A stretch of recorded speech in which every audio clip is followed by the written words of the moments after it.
voltar aqui. A aula dos Estados Unidos pós-independência, dentro das questões historiográficas, é muito comum, até no meio historiográfico, um meio que tem muito, mas muito um preconceito em relação à história americana.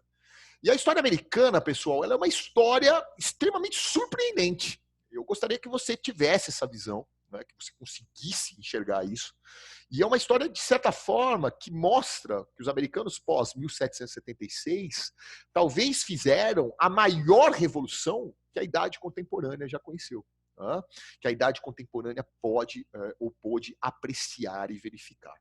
Bom, a pergunta maior dessa aula é como os Estados Unidos saíram dessa condição das 13 colônias que vocês estão vendo aqui no mapa, notando, claro, que as 13 colônias tinham uma divisão interna, lembrando que durante o período da colonização, eles eram ao norte o centro colônia de povoamento e o sul colônia de exploração, e isso vai ter uma herança enorme, principalmente em relação ao escravismo, tá?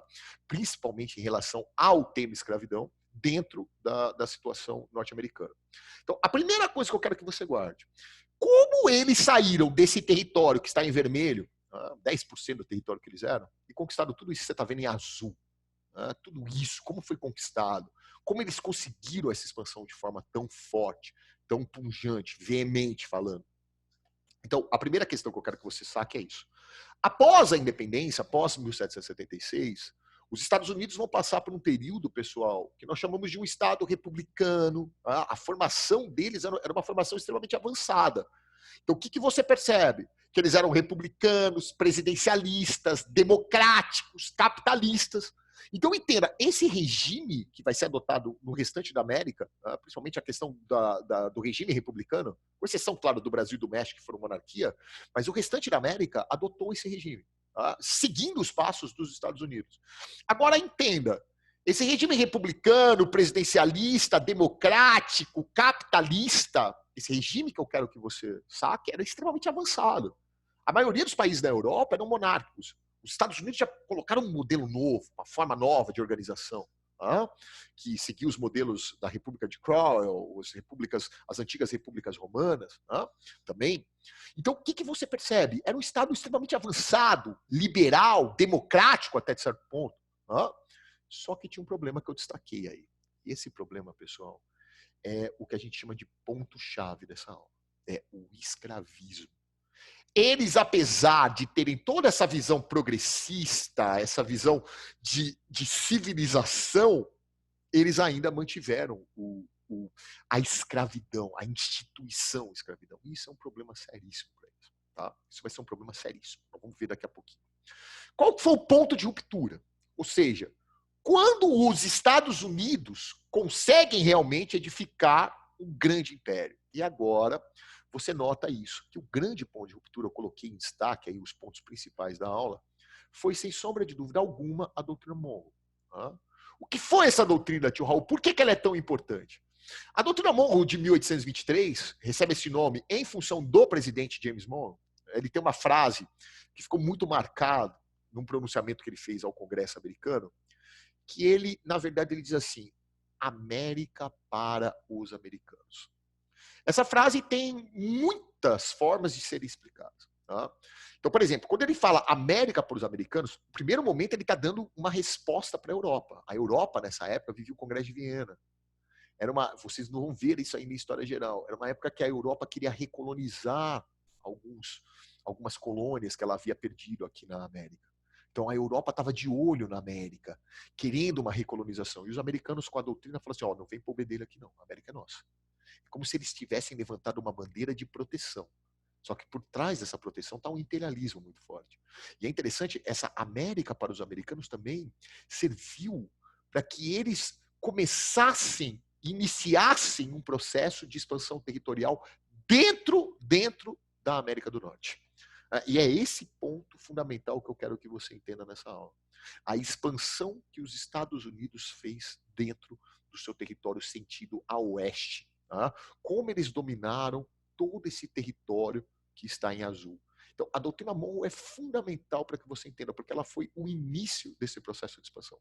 Foi ela que começou todo o processo de expansão. Professor Raul, e essa expansão dar-se-á por várias maneiras. Tá? Ela vai ser por compra. Quando eles não compraram, eles guerrearam. Quando eles não guerrearam, eles anexaram.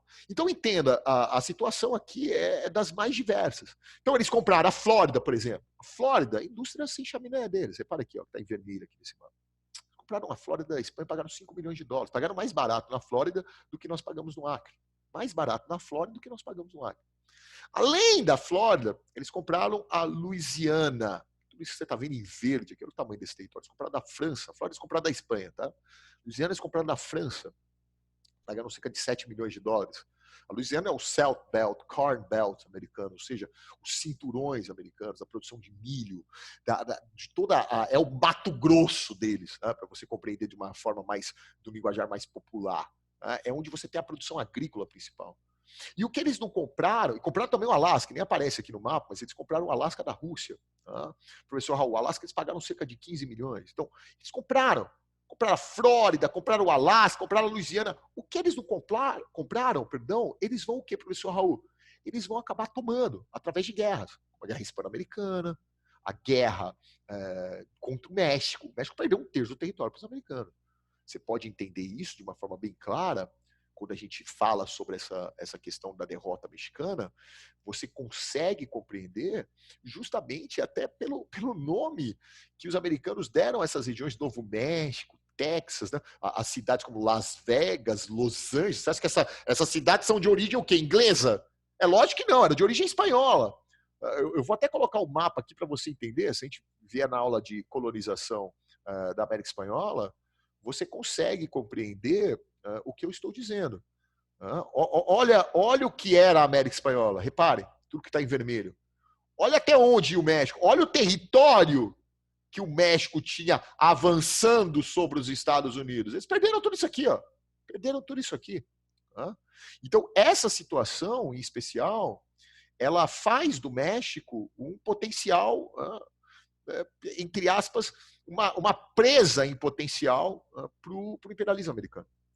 E o que eles não compraram, o que eles guerrearam, eles anexaram. Como que você acha que 13 colônias dominaram todo esse território repleto de indígenas? Você acha que isso era possível? Então, é aí que os americanos fizeram uma jogada que o Donald Trump, por exemplo, quando ele fala da questão da imigração, ele erra. Porque a força dos Estados Unidos vieram dos imigrantes. Toda essa porção, essa corrida que a gente chama de corrida para o oeste, tá? Que eles chamam de Far West, quer dizer, o oeste distante. Aqui no Brasil a gente fala faroeste, né? Hoje tinha um filme de faroeste. O faroeste, ele na verdade, a corrida para o ouro, essa anexação das terras para o oeste, veio junto com a construção de uma ferrovia, que é a Pacific Trailway, uma ferrovia que vai ligar o Oceano Atlântico ao Pacífico, e veio com esse legado enorme. Eles ligaram as duas costas, eles conseguiram fazer os Estados Unidos ficarem desse tamanho que você está vendo aí no mapa. Eles fizeram essa expansão, anexaram várias terras, transformaram essa nação em uma potência, que agora vai ser uma nação unificada. E o que você percebe? Você começa a vislumbrar nesse território uma situação bem interessante. Os Estados Unidos, para fazer tudo isso, para que isso fosse possível, eles fizeram um processo de doação de terra. Falou, se vocês vierem aqui e ajudar a gente a conquistar, trocando nas palavras, para ficar mais claro, se você ajudar a gente a matar índio, essa é a questão. Tem mais de 8 milhões de índios, professor Raul, dizimados, são 10 milhões no total. Os apaches foram dizimados. Se você nos ajudar a fazer essa expansão, nós vamos dar uma doação de terra para você. Então, o sonho americano, o American Dream, não começou lá no século XX, na verdade, começou no século XIX. Aqui você já tem uma espécie de sonho americano, uma vontade de ser proprietário. Muitos colonos do Sul também foram para o Norte para tentar essa situação. Até negros do Sul fugiram para tentar essa questão da anexação. E, claro, também teve a expansão da corrida para o Oeste pela questão Sul. E como que eles justificam 10 milhões de índios mortos? A justificativa é muito parecida com a justificativa que os europeus darão quando eles partilharam a África lá do século XIX. Qual que é a justificativa? Olha, nós estamos fazendo tudo isso, mas é para levar os ideais de progresso, de civilização. Eu até coloquei em destaque, porque essa é a justificativa para essa expansão. É o que a gente chama de destino manifesto. É nosso destino levar os ideais de progresso e civilização. De certa forma, o Destino Manifesto ainda justifica incursões americanas até hoje, principalmente no Oriente Médio. E foi assim que eles chegaram a esse território que você conhece. Só que, apesar de tudo isso, apesar de terem feito todo esse processo de expansão, tem um problema aqui que eu gostaria que você pensasse. Tá? Qual é esse problema, tio Raul? O problema é, quando eles formaram esse território que vocês estão vendo, a diferença entre o norte e o sul ainda prevalecia. E eles vão ter que optar. Ou nós vamos ser agrários como o sul ou industriais como o norte. E esse problema é o que nós vamos abordar na parte final da aula, que é a parte 2 da aula dos Estados Unidos pós-independência, que é justamente a característica da Guerra de Secessão. Professor, o que foi essa Guerra de Secessão, tio Raul? Na verdade, foi uma tentativa de solucionar essa questão. A divisão do norte e do sul. Eles teriam que optar por qual desses projetos eles iriam, professor Raul, escolher. E o governo americano, mesmo tendo esse território enorme, pessoal, eles não eram unificados ainda. Essa guerra matou 600 mil pessoas. Só para comparar, a Guerra do Vietnã matou cerca de 70 mil soldados. É considerada uma das piores guerras da história americana. A Guerra do Vietnã, a Guerra de Secessão matou 600 mil. 600, matou 10 vezes mais, praticamente. E essa guerra, na verdade, ela foi muito bem estabelecida pelo compromisso Mississippi-Missouri, que colocava no paralelo, isso aqui é o sinal de paralelo, tá? Paralelo 3630, tá? Se chama Mississippi, porque ao norte do Mississippi, teoricamente, você tinha o quê? Uma região industrial, né, que eles chamam de União, que não tinha escravidão, que já tinha abolido, né, na maior parte do seu território, abolicionista, e que queria a proteção do mercado, por isso protecionismo, porque eles queriam proteger as indústrias do norte. Já a região sul, que é chamado de confederados, pessoal, guardem, a União é o norte, os confederados são os do sul. É muito comum o seu vestibular perguntar isso, os alunos não lembrarem o que eram os confederados e o que era a União. Os confederados eram muito parecidos com o Brasil. Né?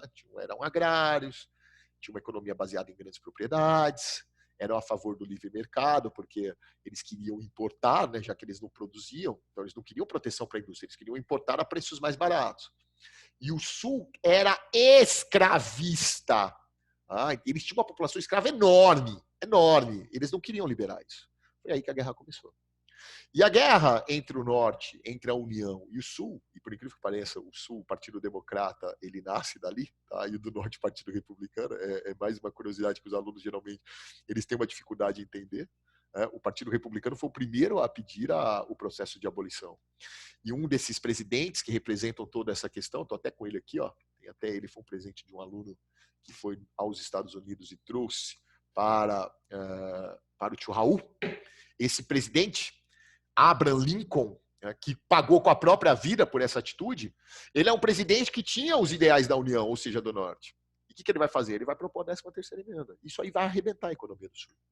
Porque a jogada do Lincoln era a seguinte: se eu conseguir que o Congresso aprove a 13ª emenda e, de certa forma, a abolição dos escravos chegue a todos os Estados Unidos, o que vai acontecer? A economia do Sul está arrebentada, porque eles dependiam dos escravos. E ele, em 1865, consegue essa vitória. O Norte venceu a Guerra de Secessão. Os Estados Unidos optam por um projeto industrial, só que o Lincoln vai pagar com a própria vida em função disso.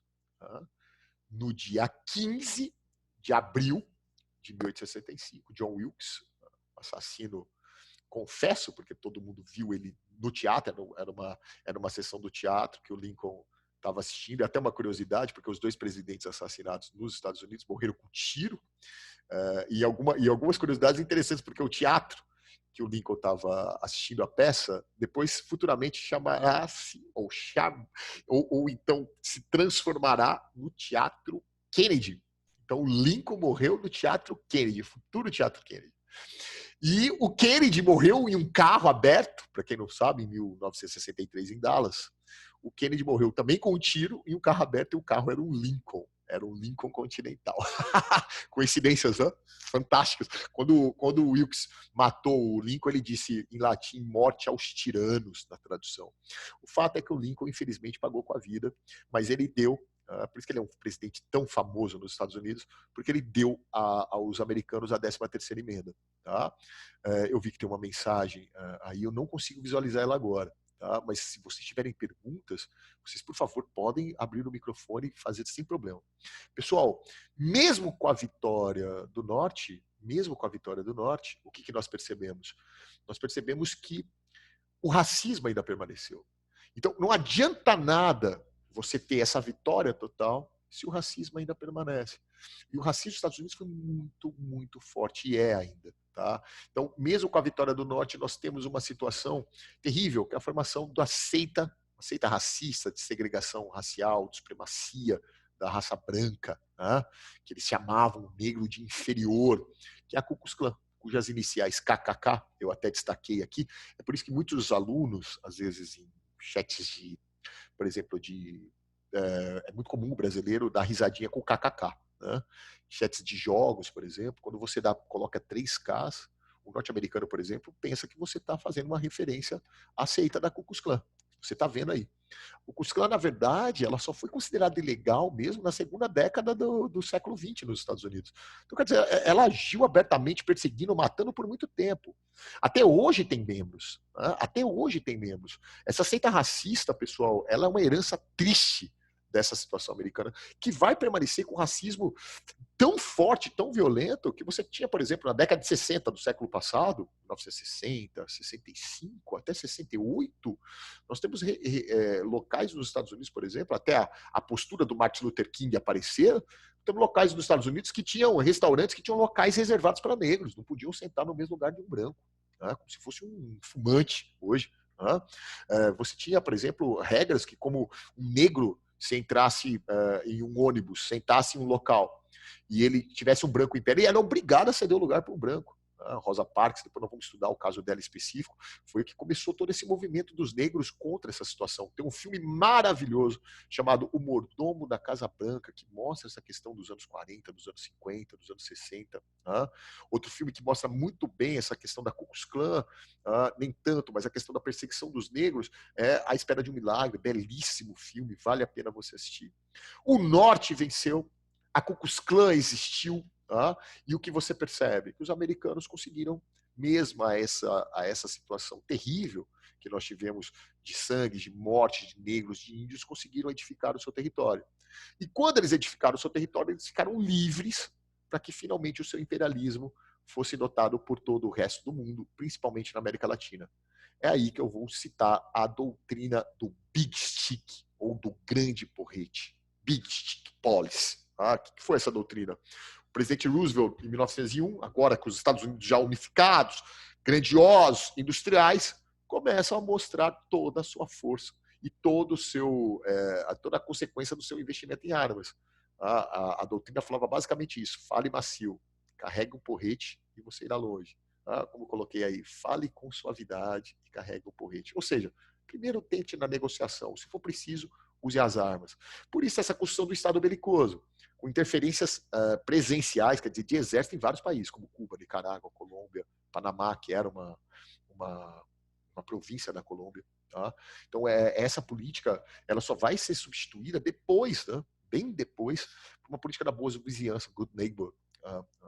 Essa política do Big Stick, ela acabou afastando muitos países latinos dos Estados Unidos, por medo, realmente, desse imperialismo ferrenho que eles faziam no início do século XX.